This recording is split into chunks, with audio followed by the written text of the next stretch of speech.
Okay, in this video I'm going to talk about something I've noticed, not recently, but I've noticed it for a while and I feel like I should speak on it. There's a new class of Middle Eastern social media commentator. In the past, we saw the primary resistance against Israel, the United States, and imperialist powers who try to influence the Middle East and prop up these puppet regimes were basically Islamic extremists, people who adopt extremist interpretations of Islam in order to resist Western imperialism. But in recent years, we've seen something else. There's a new class of Westernized Middle Eastern politics commentators. They're mostly Muslims who live, or Middle Easterners, I would say, people from that region of the world who are either Westernized or live in the West.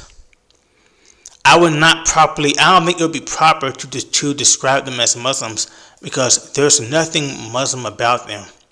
They seem to be entirely secular. And their identification with these countries is a secular identity. It sort of reminds me of white nationalists, whereas America loses its Christian identity, white Americans have begun to adopt a racialized identity. I'm not sure whether these people have a completely racialized identity, but there seems to be some aspect to it. Instead of a religious identity, they've adopted a cultural identity. And they use this cultural identity as a hedge against American imperialism. The problem with this, of course, is their interpretation of their cultural identity is a westernized interpretation. Even when they try to resist American cultural imperialism and American soft power, they reinforce it.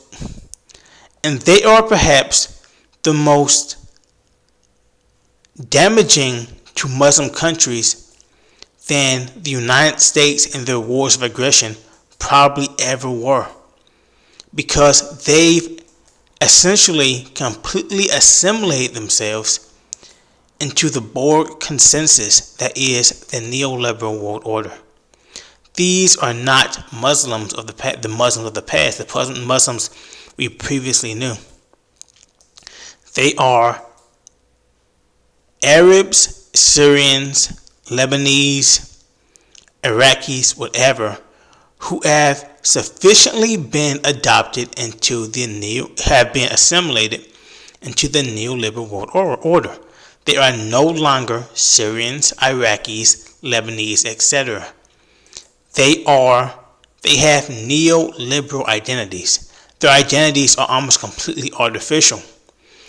They identify as Lebanese, but their identification with Lebanon, Iraq, and Syria, etc., is interpreted through an American lens, a Western lens.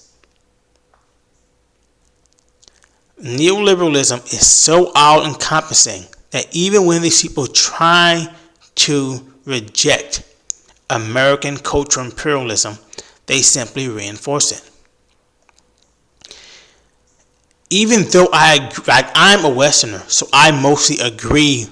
I'm familiar with their interpretation of human beings, our rights, etc., how we exist in the world. But it is quite obvious to me that if they really wanted ISIS, Al-Qaeda, and these extremist Al-Nusra, these extremist Muslim groups, they're the ones who are actually resisting Western cultural imperialism. I'm not saying these groups are right or wrong. I'm simply stating an observable fact. These people were rejecting imperialism. This modern class of cultural commentator, they've completely adopted, it's like they've adopted our moral system. They do not disagree with our moral system, and they do at a fundamental level. They do not disagree with our moral system, and their resistance to our imperialism is almost surface level. It's artificial. It's like when you see people on social media, they get worked up in a frenzy over the latest trend. That's what it's like. It's like capitalism has completely absorbed these people. It has absorbed their spirit of resistance.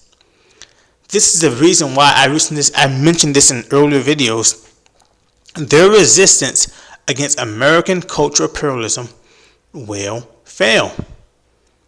They've already lost. Once the older generation dies, as the older generation in all these hierarchies, these religious hierarchies, die, there will be no turning back for the Muslim world. Or should I say the Middle Eastern world. The Muslim world is essentially almost dead. The Christian world died a long time ago. The Catholic world died after the Second Vatican Council. And the Muslim world is almost dead.